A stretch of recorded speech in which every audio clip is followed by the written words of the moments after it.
Hi, guys, and welcome to today's episode of Untold Truth. Today, we are talking about the promising lies of startups. We've seen that in most years, there's a lot of hype that is overshadowing the reality, and we want to have a conversation about it today. Today, in the studios, I have with me a special guest. She plays a major role in the talent ecosystem, in the startup ecosystem in Ghana. I would leave my guest to introduce herself, and then we'll just delve into the conversation. Hi, Akosia. Welcome to the studios. Hi, Rita. It's good to be back. It's lovely always hosting you. Thank you. Thank you. All right. So, can you give like a brief introduction about yourself, what you do? Okay. Okay. So anytime people ask me what I do, it's hard to define because I do a lot of things. But for the purpose of this conversation, I'll just say that I'm the co-founder for Startup Convos. And basically, what we do is we are making known pivotal and fundamental knowledge about startups to audiences through conversations. And we've been doing that virtually, mainly on Twitter Spaces. Okay. And we've hosted quite a number of insightful conversations with industry players. You could check out our episodes on, Twitter, which is startup_convos. It's been very interesting. Since this is uncovering African truth, Untold Truth, Yeah. I might as well give a background about how we started. Okay. So in, I think, 2022, I was ironing. And then, I like startup conversations because I'm very entrepreneurial. And I just got the idea that why don't I just host like a virtual conversation about a subject that I'd seen on Twitter. It was a conversation going on Twitter. I've forgotten the particular conversation it was, so I can't talk about it. And when I got the idea, I just called a team member of mine and said that, this is the idea I have. I think we should do it. And I have a very supportive team. So within like 2 days, my graphic designer did a logo and we hosted a conversation. And our first conversation, I think we had over 200 listeners. That's impressive. So we realized that then there's a niche and there's a need for what we are doing. So again, we did the second one. I remember we had Kwame Jenfi on it. No, Kofi Jenfi rather. And we had some other prominent players in the ecosystem on the show.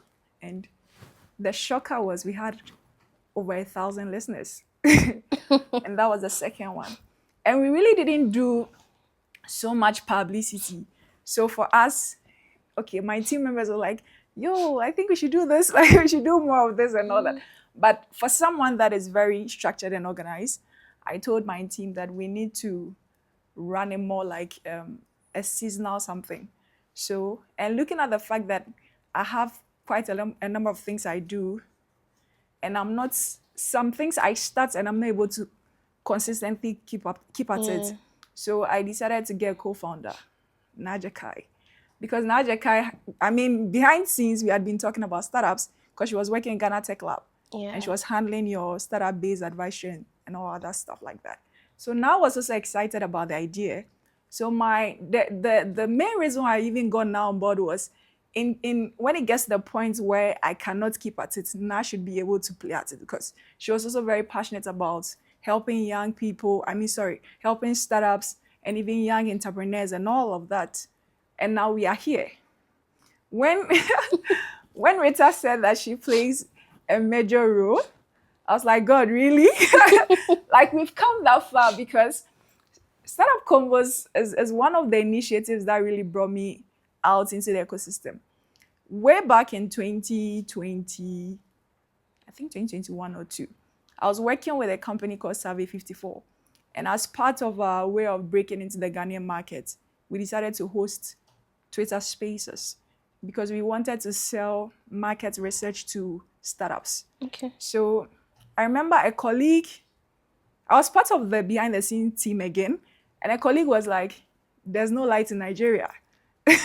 So she begs, Akosia, please host this one for me. And I was very, very hesitant. I remember I was very hesitant. At that time, it was a Saturday, and I had gone to the library with a friend of mine, Nami. And she was like, Akosia, I think you should do this. It's like, I've not done some before. And she was like, oh, you'll be fine. So I remember She stayed with me at the library I had to host. I did the first one and the feedback was really amazing. Like, Mm-hmm. and people go like, hey, you're so good at this thing. But yo, like, like that was the First first. time. So it was a discovery for me too, as to Mm-hmm. having that talent. So now my team goes like, I mean, the Survey 54 team. Akosi, I think you should keep at this. So then I was helping with selection of speakers and all other things. And now we are here. So it's been a journey, but I think it's been a worthy one. So thank you so much for having me, Rita.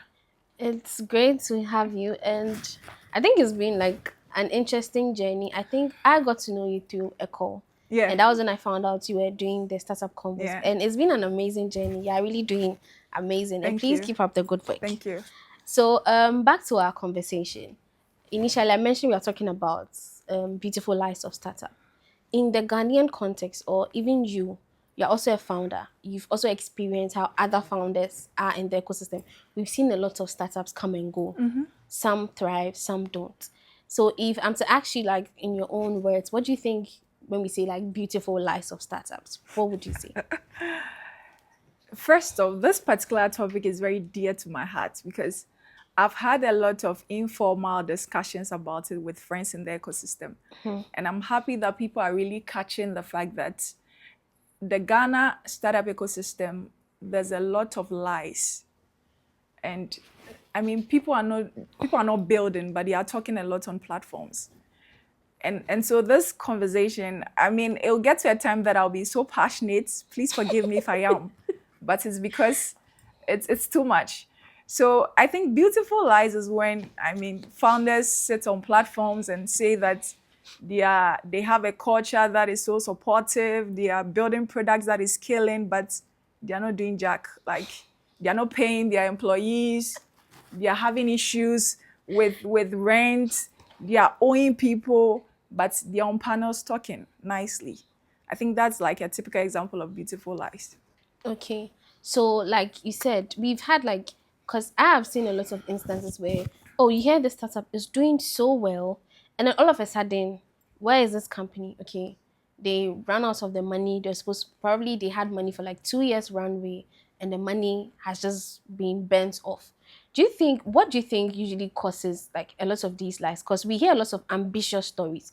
Sometimes you can hear this company is doing like amazing, like especially in the media or in this news or even in our ecosystem, you can hear, oh, Charlie, my company is doing that when you have conversations, but behind the scenes, they are not actually doing it. What do you think brings about all these like kind of lies? I think first off, as a startup founder, when you start building your company, the company takes the form of you, the individual, because there's no products.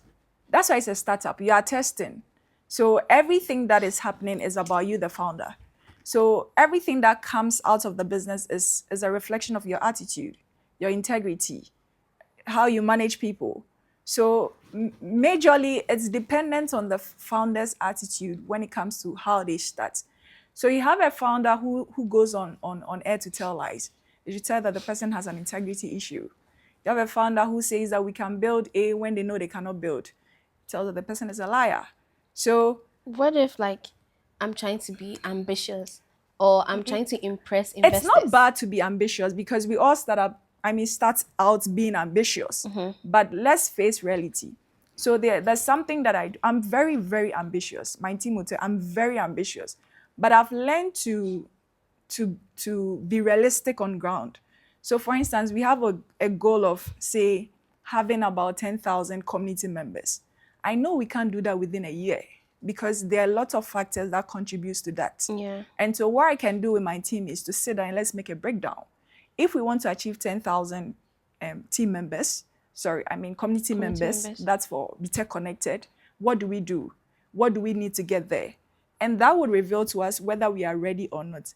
And there have been instances that a typical example, at the Be Tech Connected event, we launched a program, which was the Future of Work Tour for 2024.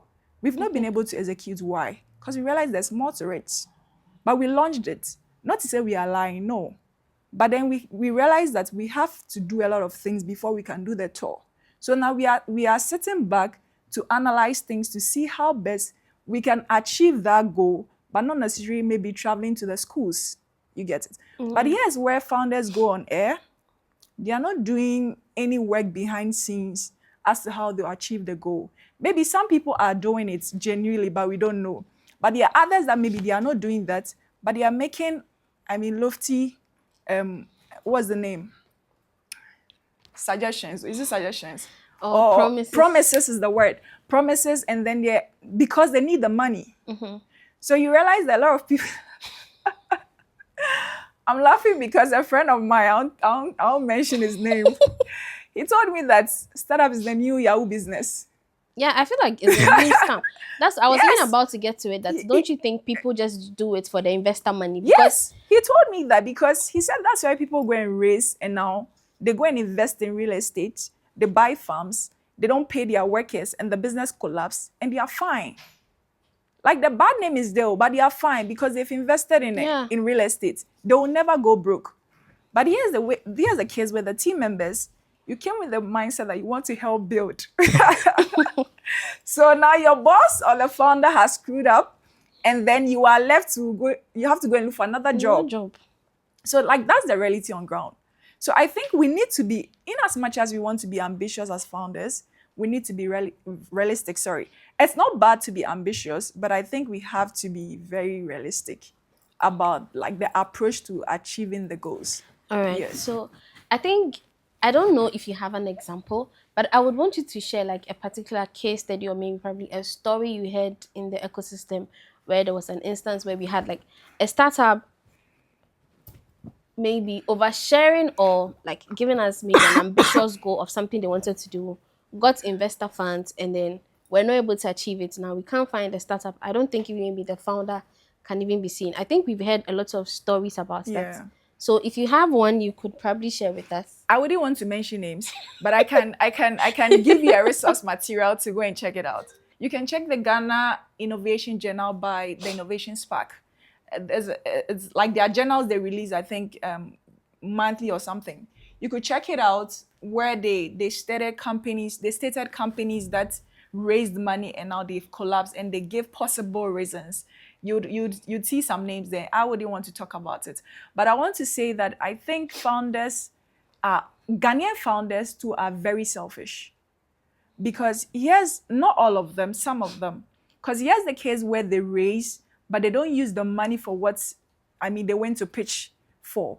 So they raise and now they are renting big like office spaces, going to rent at airports, Trazaco, name it, because they want to prove a point. Yeah. So most Ghanaian, I wouldn't say all of them because we have amazing Ghanaian founders. Doing well, incredible even work. on a global scale. But we realize that most of them is a facade. They just want to be on stages. Don't you think it's probably they want to be like the Silicon Valley startups? No, it's Because not bad though. when you see the Silicon Valley startups, you see how their workspaces are, right? Like their Fancy. workspaces look fancy. Oh, we have this workspace. You have booths for calls. You have what's it called? Sleeping areas. We have those Yeah. fancy places. So don't you think it's because they want to kind of look like that, or probably it's because of too much branding? Well, it's not bad if you want to look like that too, but let's be realistic. Why are you building the business to impress? If you are not making money, I was in a conversation with a friend yesterday. We're talking about something like this because Yeah. this is a case where she's worked with this company for so long a time and they are owing her close to 50,000 Ghana cedis and they don't want to pay her. Wow. And she left. And there are other people in the company still working and they are not being paid. But they are Interesting. still there. I don't have a problem if they want to have the Silicon Valley idea of building and all that. But let's be realistic. This is Africa. Again, I say that why are you in business? Are you in business for the fun of it or you're in business to make money? See, if you're in business to make money and you are very serious to make money, Charlie, certain things no they hear. Yeah. Like you guys have put together these beautiful spaces. You need money. You won't think about going somewhere to go and sit on stages and say things. You'll be looking at how you could get money to come into the business. Exactly. But here's the case where they have people they have to pay and they're not paying them. And because our culture doesn't really penalize founders who don't pay people, or let me say the labor act doesn't really work, they are comfortable saying that, oh, they'll go, we recruit another person. So you realize that in most companies, they run a system where as soon as the employees start complaining, they lay them off. They actually demote them, terminate their contract because you are being too loud. Then in no time they bring.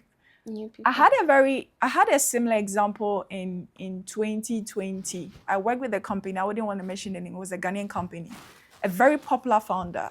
I wouldn't want to mention a name because I'm not at that to tarnish name people's drop. images. No, this lady, she's a lady. This lady, I worked with her. She has a very toxic environment. And after I had done my probation for 3 months, when she realized that I was good, she added up to my KPIs, but my salary was still the same. Then one time, and she has a very toxic culture. I don't know whether she's strict now, but before, she has a very toxic culture. Then one time, she just said something on Teams. I mean, Teams is a platform we're using because it's more like even though we had an office, we also work remote, so we leverage on Teams a lot. Then it was just a trigger, and I sent a resignation letter. Then they get back to me saying that they want to give me a paid time off. And looking at how things, and it was within COVID, looking at how things were, I told them that I wouldn't want my personal issues to interfere with business. I didn't tell them the reason why, so I wouldn't take the offer. Her ego was bruised. So she didn't respond to my email, even when I told her that I'm willing to hand over to whoever is coming. I'm willing to work for a period of time and hand over and even onboard the person on my duties and all that. She didn't respond to the email. She went on to take me off all the company's socials. I mean, our working stations. She didn't respond to my email. Now the month was due. I was supposed to be paid. This lady comes with a tall list of things I haven't done to be paid because she had a policy where if you don't complete your KPI, it will be deducted from your salary. So I was killing myself from the job because the money wasn't even enough. So I also didn't want to lose the money. Then I was so pissed. Rita, I wrote the email. I was so pissed. I threatened her in the email that if she doesn't pay me, I'll go on LinkedIn and I'll tag her and I'll speak about what she did to me. And she was scared. So like the following day, she sent my money. Yes. And she was like, I'm not at your level to come. I said, I'm not bothered. Thank you for sending me my money. But why do I have to go through this for me to be paid? Yeah. Not everybody can do what I did. But one of the things I've told myself is no founder in Ghana is going to take my money for free. No. Not Akosi or say no. Because as far as I have done my part and I've done the job, I deserve to be paid. Unless I choose to walk away peacefully and say that, I don't have the energy for that, take the money. But if I know who you are as a toxic founder, I will take my money in every way. And it will be a way you least expect it. I'll put you on socials. I'll make sure the law comes in. Because it's not fair. Yeah. And we have a lot of founders in Ghana doing that. They work with people, they don't pay them. Exactly. Then they go on platforms speaking, saying things. This same founder was on Twitter Spaces talking about culture, workplace culture, talking so nicely. It's crazy. And I was on the Spaces, Rita. It took God. I nearly respond. I nearly unmuted myself to talk. Because I feel like what you're saying is true. There are lots of founders that personally maybe you might have like personal relationship with them, or you've even heard issues about them, but they go on platforms, speak, oh, my startup is doing this, my company is doing. I'm like, lies. what are you doing? Yes, we know exactly what you're doing. There's nothing happening. There's nothing happening. When you talk to their employees, they say it. We've not been paid. It's either they're always emotionally blackmailing you, or we are not selling. We are not selling, but you're on platform saying that you've built. Yeah. What have you built? There are cases where most startups in Ghana, especially the tech back startups, where their products are not even ready for the market. But as a BD person, they expect you to go and sell. They are not selling, but they expect you to go and sell. Now, when you're not bringing in money, they are upset that you're not bringing in money. But you, the founder, you have to go and sell to show us how to sell. Mm-hmm. But they are not doing that. Then they'll say that you're not selling. How do you expect to be paid?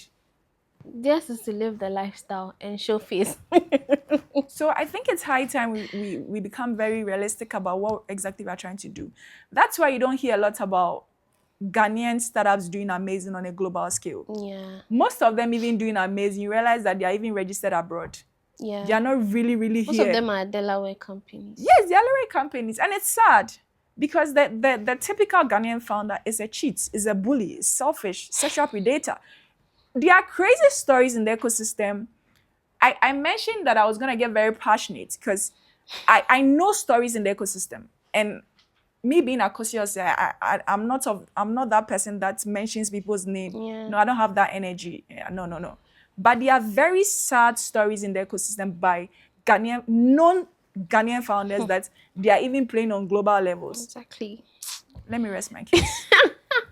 So with this, right, like I think probably years back, there was a lot of funding that used to come to startups. But because of the way people take money and do not deliver on the promises, how do you think like it has affected how funding comes into Africa now?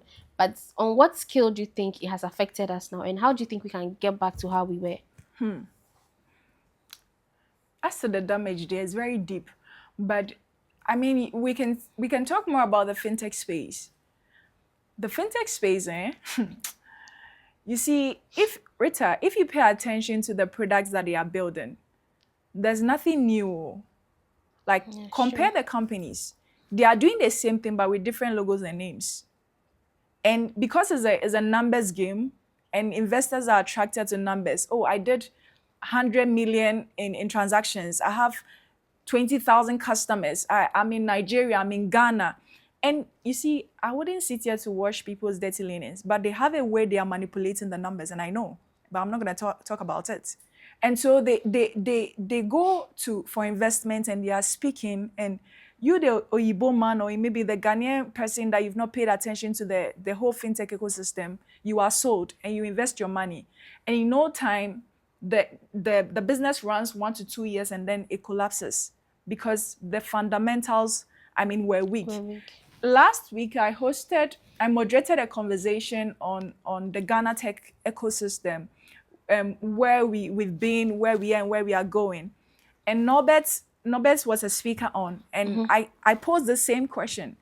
And he spoke about the fact that most of them, their fundamentals were weak from the beginning.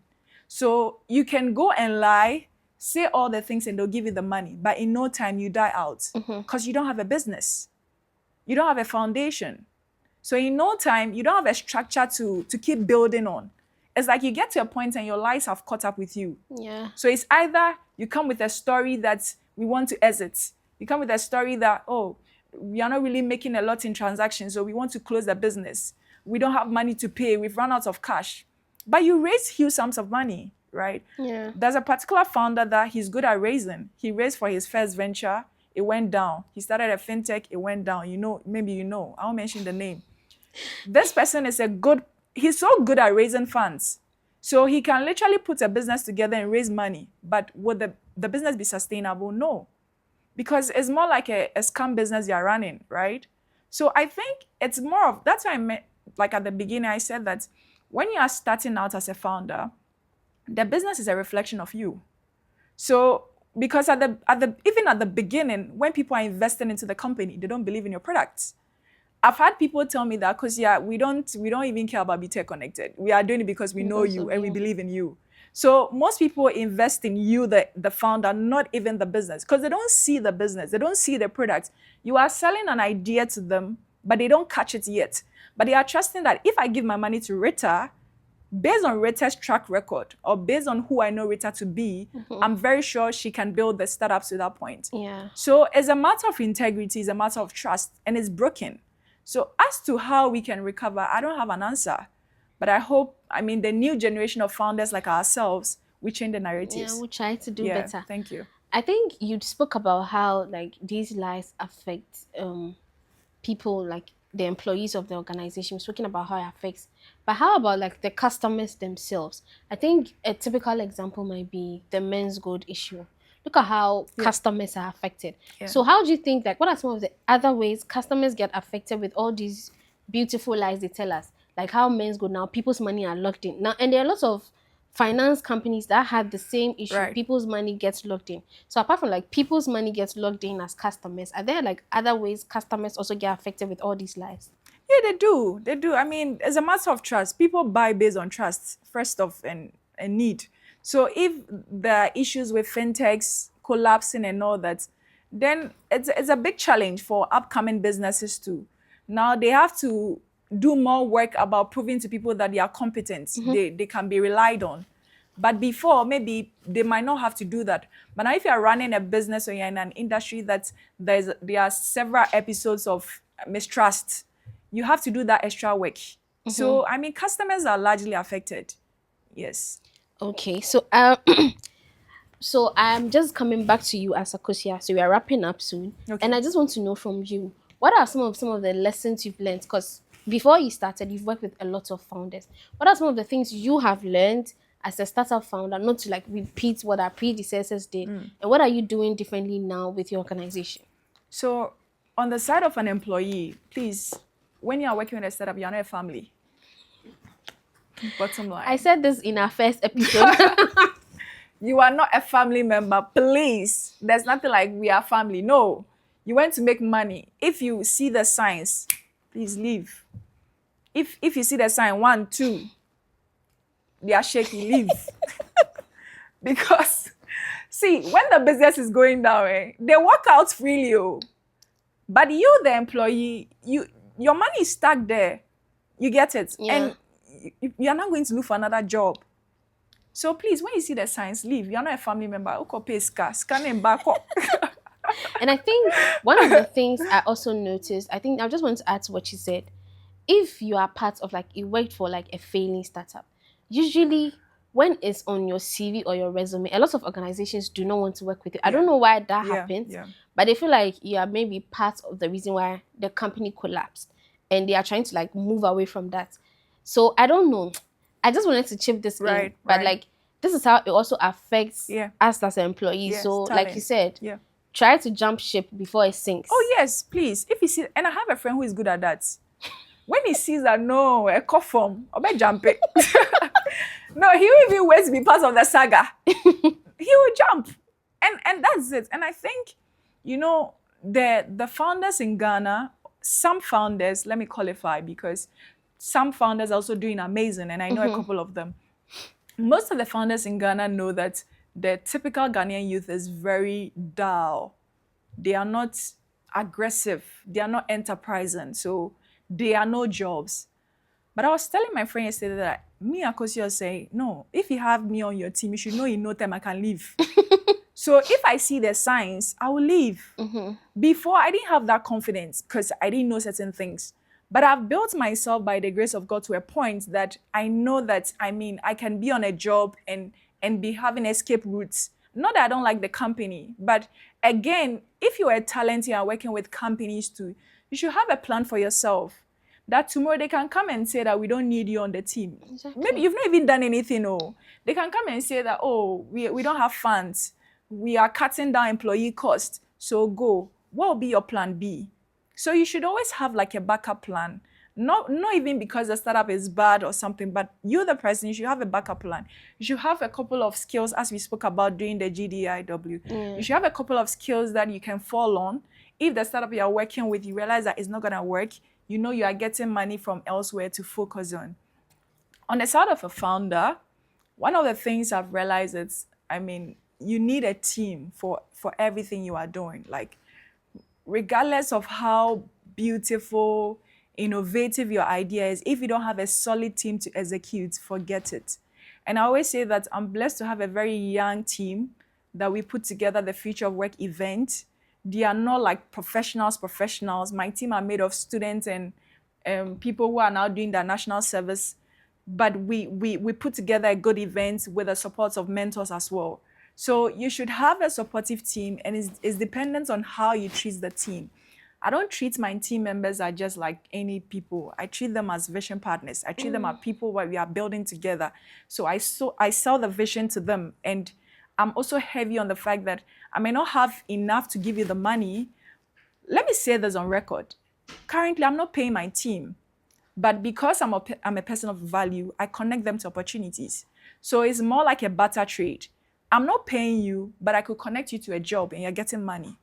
So because probably if you were not working with me, you might not have gotten that job. Because there's been times I've recommended people for internships and jobs and they go like, I'm taking this talent because of Come you. in, do it. So yeah, so I try to give my team value on the side. And that was something I had communicated them from the beginning. Because my reputation goes ahead of me and I know what it has done for me. So from the beginning, I tell my team members, see, I don't have the money, but trust me that I have value. I can connect you. I mean, I've done it for myself. I have people who are willing to take in people I recommend. So even if I'm not giving you money, I can connect you. And they've seen it. So I was at a training when someone asked the question that, how do you get your team to support you? Because sometimes the team come on board and in no time, it's like, because you're not paying them, they are tired. The truth is, there are downsides to what I'm saying, because you might not get the full commitment of the team because they have other things they have to do because you're not paying them. But I've also come to believe that it depends on how you sell the vision to them or the idea to them and how you relate with them. When you relate with the people, like, they have value, you need them, regardless of their stage, whether they are now in school, they would commit. When they see that you are buying them into the vision, you are giving them opportunities. I told my team this year that next year, when they call Be Tech Connected, I might not go, you will go. And they were laughing. Because I was like, no, we are putting ourselves out there. Because at the end of the day, I want to build a team that is rounded. When they mention Be Tech Connected, Startup Convos, it's not just a say. They should be able to say that Felix. They should be able to say Obalda. They should be able to say James. Because they are all like global talents. I mean, we are not there yet, but we'll get there. Yeah. You get it. So I think it's about how you build your team, which depends on you, the attitude of you, the founder. Because again, when you're starting up, you don't have a product. It is you, the person people trust. So everything you are channeling out is you, the person. If you are bringing out garbage, it is you, the person. If you are bringing out goodies, it is you, the person. All right, that's impressive. And I like the fact that you are supporting your team to be able to build. Because the reason I'm saying this is we've had instances where there are companies, they are built around the founder, even though like the founder is ideally the face of the brand. Yeah. But if the founder is not there, that means the company is no longer there. Exactly. And I like what you're doing with your team at Be Tech Connected. A typical example is when we had to do future work in October, I had to travel to Ethiopia. I wasn't on grounds, but my team were working. I just had to get a feel of my friends who are also pro to say that please supervise them for me because I'm not on grounds. Okay. But they didn't complain. They were working. They were giving me feedback because they had bought into the vision. You mentioned about giving my team opportunities. I tell my team members that if you have a business you are building, tell me. I'll make our graphic designer do the graphics for you. And it's not like I'm saying I have proofs. They can tell you. There was a lady I had on the team. She was starting out something. I told her that, tell the graphic designer that I said he should do your creatives for you. And they were doing the creatives for her. So at the end of the day, the team see that, I mean, we are all building together. You are not just in to build my stuff. Because again, I don't even see it as just mine. It's collective. I just caught the idea. You have a part to play, so you've come in. But I also believe that whatever you are building, I can also support you. So I can support you with resources. Because if you're going to get a graphic designer to work on your socials, you pay a lot of money. A lot of money. But here's the person is doing it because Akosia said do it. You get it? Yeah. So these are some of the perks you can give your team members. But again, it depends on you, the individual. If you're a selfish founder, you can't do this. If you're a greedy founder, you can't do it. If you're a wicked founder, you can't. Because I don't understand how some founders sleep. You are owing someone over 50,000 Ghana cedis and you are sleeping peacefully. Not just one person. They actually don't care. That is it. They don't care. So it's very sad. That's crazy. Very, very crazy. Very sad.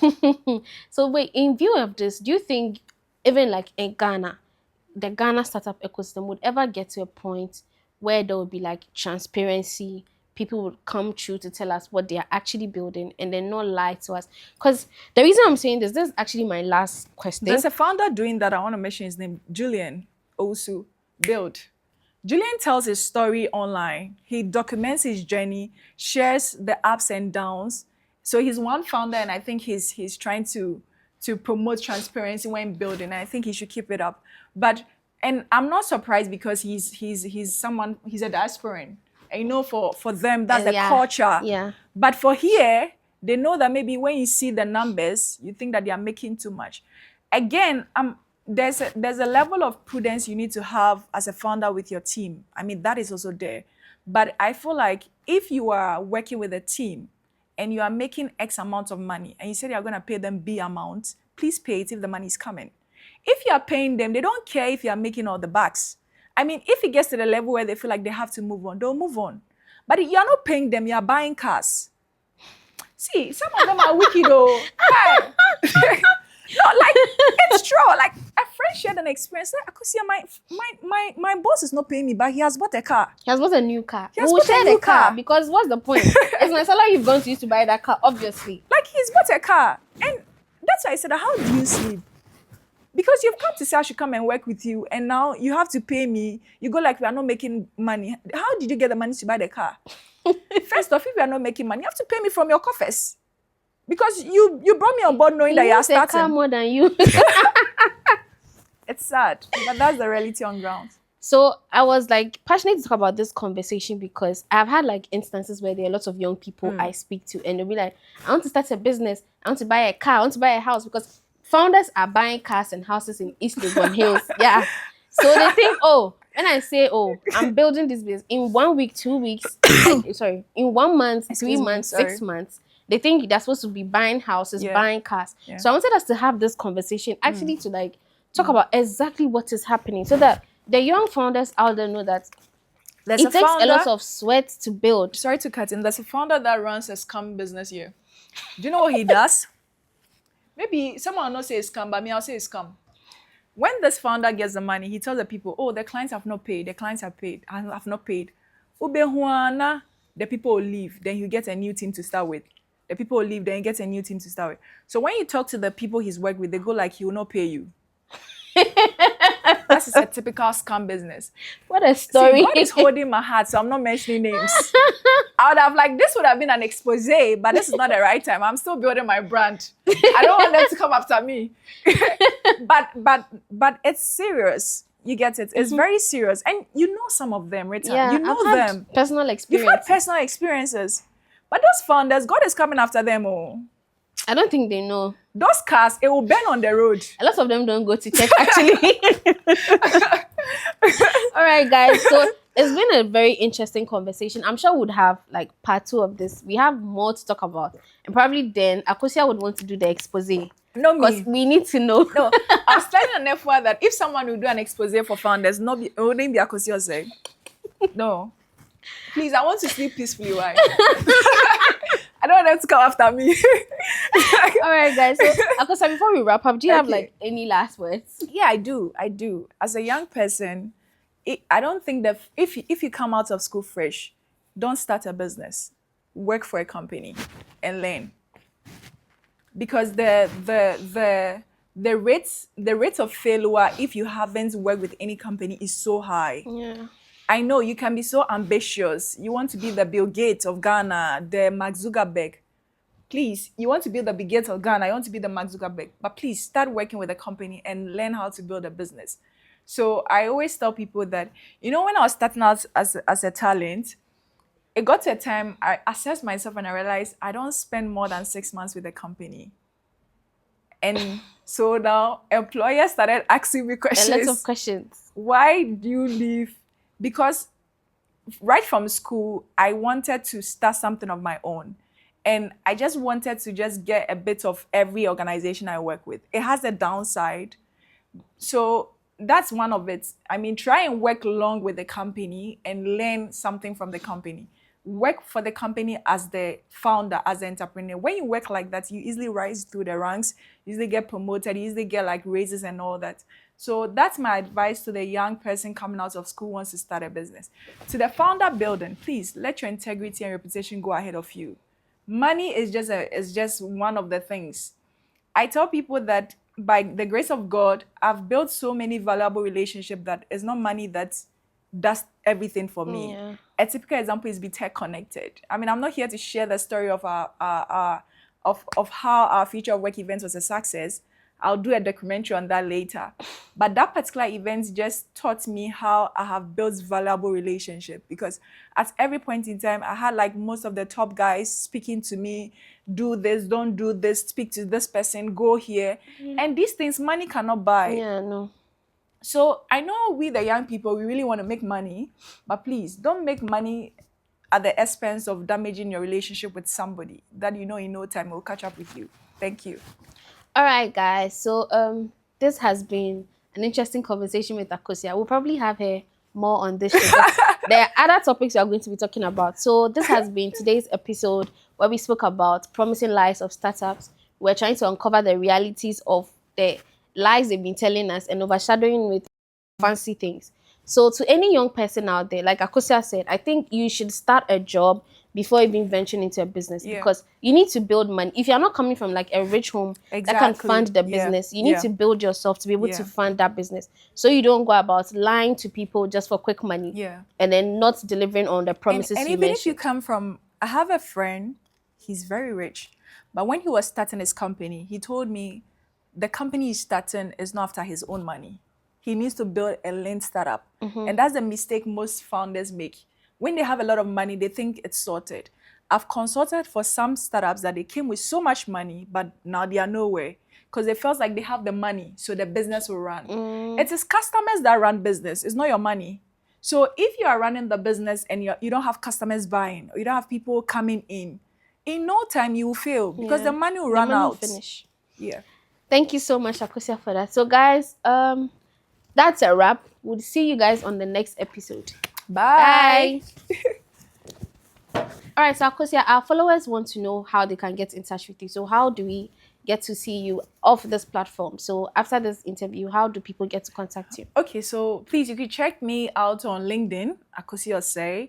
On IG is official Akosi. On Twitter is official Akosi. I'm not on YouTube, yeah, so I'm not on Facebook as well. But I mean, aside these places, you can also ask about me from Rita or from Richard. Yeah, but thank you. It's been a good time here.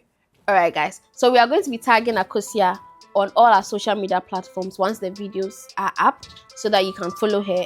And also do not forget to follow us at Africa Discourse channel on all our social media platforms, and on our website at www.discoursechannel.com. And tune into our online radio from our website. We have insightful interviews, and we play a lot of music at night. Do check us out. Peace out, guys. Bye.